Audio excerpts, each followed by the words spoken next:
এক একটা আঘাতে মনে হয় কুকুরের পেটের চামড়া ফেটে যাচ্ছে, কুকুরের শরীর ফেটে যাচ্ছে, রক্তাক্ত হচ্ছে। কুকুর মাটির মধ্যে জিহ্বা আর দাঁত দিয়া মাটি কামড়াইয়া আল্লাহর কাছে একটা দরখাস্ত পেশ করে দিয়েছে। আল্লাহর ডাক দিয়ে বলছে, আল্লাহ আমি একটা মাখলুক, তোমারই সৃষ্টি, তুমি বানিয়েছ। আল্লাহ আমি তোমার সৃষ্টি মানুষকে ভালোবাসি, এই লোকটার সঙ্গে আমি যেতে চাই। সে মনে করেছে আমি শত্রু, আমি তারে ক্ষতি করব।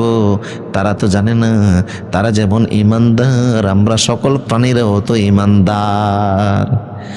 মানুষের মধ্যে তোমার দুশ্মন আছে, আমাদের প্রাণীদের মধ্যে তোমার কোনো দুশ্মন ওয়ালাকিন লা তাফকাহুনা তাসবিহাহুম, আমরা সবসময় তোমার জিকির করি, যদিও ওরা বুঝে না।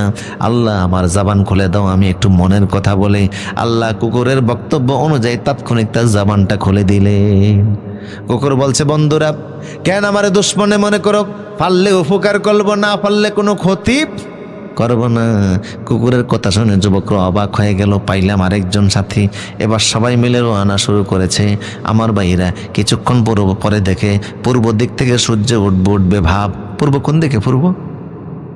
পূর্ব দিক থেকে সূর্য উঠবে, তার মানে সকাল হয়ে যাবে। তো সকাল হলে লোকজন ঘর থেকে বের হবে, বের হলেই দেখবে যে যুবকরা পলায়ন করতেছে।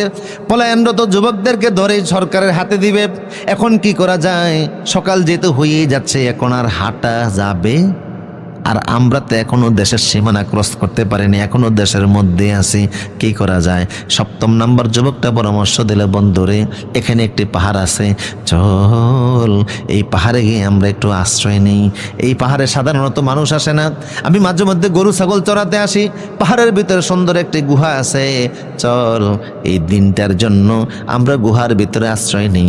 এখন তো সকালবেলা, সন্ধ্যা পর্যন্ত আমরা গুহার ভিতরে থাকবো, সন্ধ্যার পরে আবার আজকে রাতের মতোই হিজরত করে আমরা অন্য দেশে চলে যাব। পরামর্শটাকে ভালো মনে করে 7 জন যুবক গুহার ভিতরে গিয়ে প্রবেশ করলো। ও আল্লাহু আকবার বলেন।